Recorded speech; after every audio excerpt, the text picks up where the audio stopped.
Chart कुछ भी आपको बनाना ही है। ह्यूमैनिटीज के स्टूडेंट्स बस अब लास्ट के 30 दिन बचे हुए हैं और आपको थ्योरी करते हुए नहीं रह जाना है। आपको 1 महीने के अंदर अपने 5 सब्जेक्ट को करना है, क्योंकि इंग्लिश और फिजिकल एजुकेशन अगर किसी का या कोई भी एक्स्ट्रा आपका सब्जेक्ट है उसमें आप मार्क्स कटवा लेते हो, तो सारे सब्जेक्ट की स्ट्रैटेजी 30 डेज में अगर मेरा प्लान फॉलो करोगे बिल्कुल आपके अच्छे नंबर आएंगे ही आएंगे। तो सबसे पहले हम लेंगे लास्ट पेपर से, ये है आपकी डेट शीट। और देखो लास्ट आपका हिस्ट्री का एग्जाम है, देखो हिस्ट्री भूल जाओगे 2 महीने के अंदर, इतने पेपर दोगे तो भूलते ही रह जाओगे। तो इससे अच्छा है कि सबसे पहले हम हिस्ट्री कंप्लीट कर ले। भाई 3 किताबें, लेकिन मैं फिर कह रही हूँ कि इस चक्कर में बिल्कुल मत पढ़ना कि मेरा ये वाला और ये वाला और ये वाला, पूरी की पूरी बुक कंप्लीट करनी है एक बार में, क्योंकि वो पूरी सिंक होती है। देखो फर्स्ट बुक जो आपकी है एंशिएंट हिस्ट्री जो आपकी है, आपकी 600 बीसी से लेके 600 सी का टाइम फ्रेम है पूरा का पूरा। तो एक चैप्टर इधर एक चैप्टर इधर ऐसे नहीं करना है, पूरे सिंक में कंप्लीट करनी है। थर्ड बुक करनी है तो थर्ड बुक भी कैसे जाएगी आपकी, सिंक में जाएगी, क्योंकि जो कॉलोनियलिज्म एंड कंट्री साइड है, रेबेलियन राज है, आप महात्मा गांधी वाला चैप्टर है, लास्ट वाला आप बात करो कॉन्स्टिट्यूशन फ्रेमिंग द कॉन्स्टिट्यूशन है, तो ये सारे चैप्टर लिंक्ड है एक दूसरे से, ठीक है।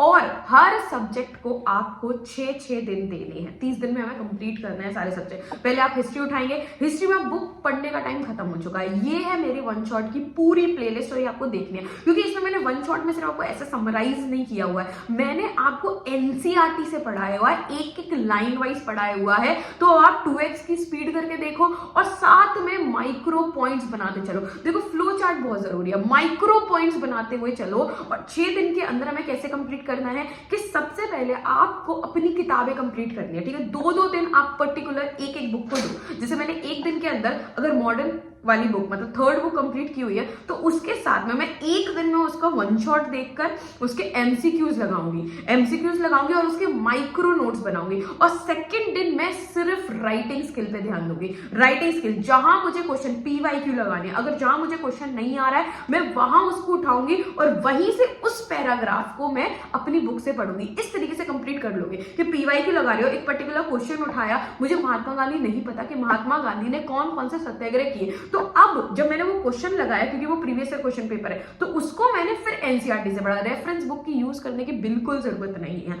फिर नेक्स्ट 6 दिन पॉलिटिकल साइंस को दो, ये 2 सब्जेक्ट पहले कंप्लीट करके रख लो। पॉलिटिकल साइंस को जहां आपने दिए 2 दिन के अंदर, सबसे पहले आपकी वर्ल्ड की बुक के जो 5 चैप्टर है ना, देखो मैं लास्ट वाले चैप्टर्स की बात नहीं कर रही हूँ, ग्लोबलाइजेशन उसमें से आपका ज्यादा कुछ नंबर का आना नहीं है और बहुत इजी है, बहुत इजीली आपके 5-10 मिनट में हो जाने वाला चैप्टर है वो, ठीक है। एनवायरमेंट भी इजी है, एनवायरमेंट में याद करना है आपको, उसके लिए मैंने ये वीडियोस बना दी है, शॉर्ट्स भी बना दी है, इवन वीडियो आप प्लेलिस्ट चेक कर सकते हो, ठीक है। और उसके अलावा है आपका सिक्योरिटी वाला चैप्टर। उसके अलावा जो 5 चैप्टर है शुरुआत के, उनकी एक लिंक है, उनकी एक लाइन है, तो एक दिन दो, ठीक है।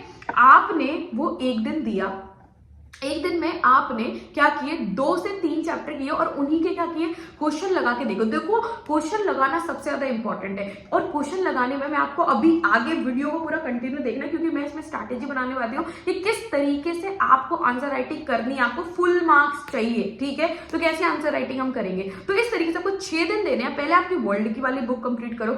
वर्ल्ड वाली बुक देखो 3 दिन इसमें रखो, सिर्फ 3 दिन मुझे वर्ल्ड वाली बुक को देनी है। सबसे पहले वो 5 चैप्टर शुरुआत की कंप्लीट करनी है, उसके साथ में मुझे माइक्रो नोट्स बनाने हैं जो कि आप शॉर्ट्स देख के बना लोगे, और मैंने सबके लेक्चर डाल दिया, तो आप प्लेलिस्ट चेक कर लो।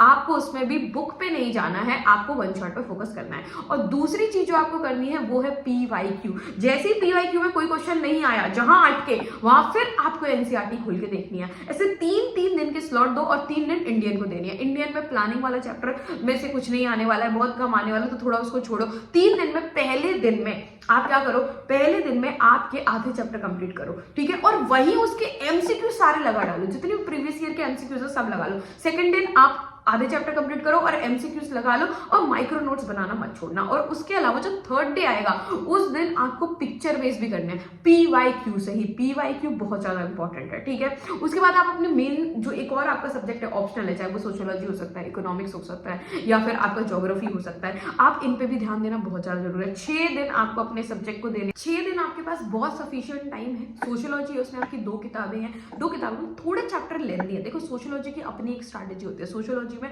आपको सोशियोलॉजिस्ट के नाम याद करने हैं, ठीक है। उसमें बहुत ज्यादा थ्योरी होती है, तो सोशियोलॉजिस्ट के नाम और जो की पॉइंट्स होते हैं वो बहुत ज्यादा जरूरी है, क्योंकि आपको आपके आंसर में उनको कोट करना है। 6 दिन है, 3-3 दिन यहाँ पर भी बांटो। 3-3 दिन में 2 दिन में आपको अपनी बुक कंप्लीट करनी है, एमसीक्यूज कंप्लीट करने हैं, वो भी आप वन शॉट से करो। और एमसीक्यूज के बाद आपको क्या करना है, आपको उसके नोट्स बनाने हैं। जो 3rd डे होगा उस दिन आपको पेपर लगाना है, पीवाईक्यू लगाना है। अगर आप इससे पहले कंप्लीट कर पाओ और उन 2 दिन के दौरान भी लगा पाओ 2-4 क्वेश्चन तो लगाओ। जब आप पीवाईक्यू लगाओगे ना, तो जो क्वेश्चन आपको अटक रहा है फिर उसको एनसीईआरटी से पढ़ो, उसको एनसीईआरटी के साथ कंपाइल करो। यही स्ट्रेटेजी आपको ज्योग्राफी में भी अपनानी है कि भाई ज्योग्राफी अगर आपका सिलेबस है तो ज्योग्राफी में 2 बुक है, ठीक है।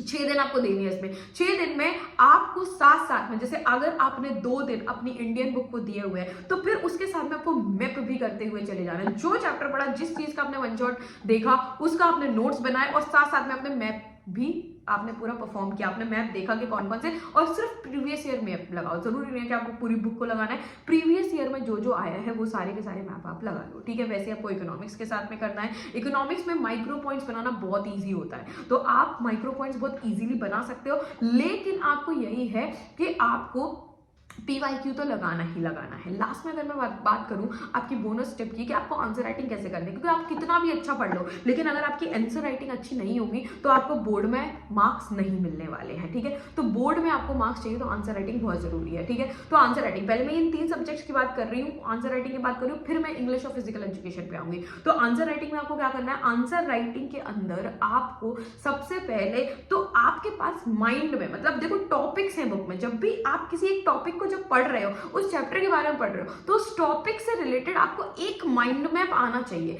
मतलब आप अपना एग्जाम लिखो, आपका कोई भी क्वेश्चन हो, 8 नंबर के अगर आपके हिस्ट्री में क्वेश्चन आ रहे हैं, 6 नंबर के अगर आप पॉलिटिकल साइंस पे क्वेश्चन आ रहे हैं या आपके अदर सब्जेक्ट में क्वेश्चन आ रहे हैं, आपको उसमें माइंड मैप बना के आना, एक फ्लो चार्ट बना के ही आओ, ठीक है। जैसे कि सपोज दैट कि आपका हिस्ट्री में कोई क्वेश्चन आया हुआ है, हिस्ट्री में अगर आपको क्वेश्चन आया हुआ है, कोई भी कॉजेस पूछे हुए हैं किसी भी चीज के, या रूमर्स पूछे हुए हैं कि चलो रेबेल एंड राज में आप रूमर्स बताओ कौन कौन से थे, आप बढ़िया रूमर्स डाल के गोल बनाओ और उसके आसपास जितने पॉइंट्स है वो लिखो। तो जब हाईलाइटिंग पॉइंट्स देते हो ना टीचर को, तो वो क्या देगा, आपका आंसर पहले पढ़ने से पहले उस हाईलाइटिंग पॉइंट को देगा और आपको नंबर दे देगा, ठीक है। वो एक टीचर के लिए बहुत अट्रैक्टिव चीज होती है। इवन इकोनॉमिक्स में, कभी भी आप इकोनॉमिक्स पढ़ रहे हो भाई, इकोनॉमिक्स में आप ग्राफ लेके जाओ भाई, बनाओ एग्रीगेट डिमांड बनाओ उसका ग्राफ, ठीक है। आप उसके पॉइंट्स लिखो, ये बहुत ज्यादा इंपॉर्टेंट होता है जब आप प्रिसाइज, पॉलिटिकल साइंस में भी अगर आप प्रिसाइज वे में, मतलब एक आपको याद रखना है कि आपको आंसर तो लिखना है लेकिन उसको कंक्लूजन एक देना है, ठीक है। ये प्रिसाइज वे में एक चार्ट कुछ भी आपको बनाना ही है,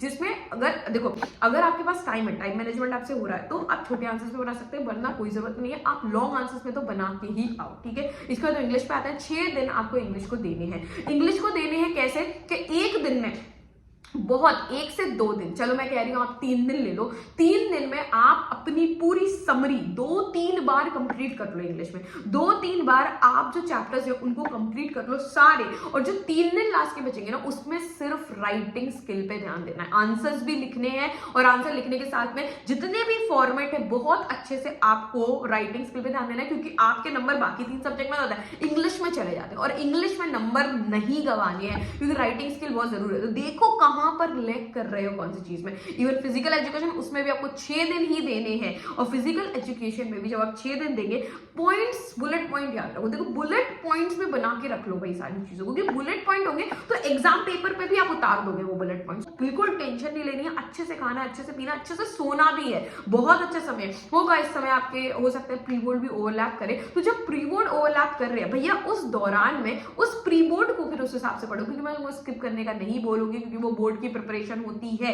तो भाई उस दौरान में जब आपको वो प्री बोर्ड, हिस्ट्री का प्री बोर्ड चल रहा है, वैसे तो हो गए होंगे इस समय तक सारे, पर प्रैक्टिकल भी चल रहे हैं, प्री बोर्ड भी चल रहा है, हिस्ट्री का चल रहा है, तो भाई हिस्ट्री को समय दे दो कुछ समय, ठीक है। जैसे अगर आप 6 दिन लगातार नहीं दे पा रहे हो तो आपने फर्स्ट बुक कंप्लीट कर ली, एक बुक को तो कंप्लीट करना ही है। देखो एक चैप्टर नहीं, एक बुक, क्योंकि एक बुक में है कितने 4 चैप्टर्स है और वो चारों की एक लिंक है, तो आपने एक फर्स्ट बुक कंप्लीट कर ली, तो उसके बाद आप पॉलिटिकल साइंस पे आ जाओ। जरूरी नहीं है ना कि आप पूरे 6 दिन हिस्ट्री को ही दो, दिमाग भी खराब हो जाता है, इंटरटेनमेंट भी जरूरत है, तो एक चीज पूरी कंप्लीट कर लो कि भाई मैंने पॉलिटिकल साइंस में 3 चैप्टर कंप्लीट कर लिए अपने वर्ल्ड के, ठीक है, मैं जंप करके अब दूसरे पे भी इंग्लिश के कुछ पढ़ लेते इस तरीके से। लेकिन आपको देने 6 दिन ही है, 6 दिन का टारगेट रखो, 6 दिन देने हैं और बस। और इसी के साथ में अगर आपको कोई भी डाउट, कोई भी दिक्कत, कैसी भी दिक्कत हो, आप मुझे मेल कर सकते हैं humanistdidi@gmail.com पे। मैं आपको 24 से 36 आवर के अंदर रिप्लाई दूंगी ही दूंगी। आप मुझे किसी भी वीडियो पे कमेंट डाल सकते हैं और आप जो भी चैप्टर समझना चाहते हैं, जिसका भी आपको वन शॉट चाहिए, आप मुझे कमेंट करके बता सकते हैं। ऑल द बेस्ट 30 डेज के लिए, 30 डेज चार्ट, और अपने दिमाग को बिल्कुल शांत रखना है।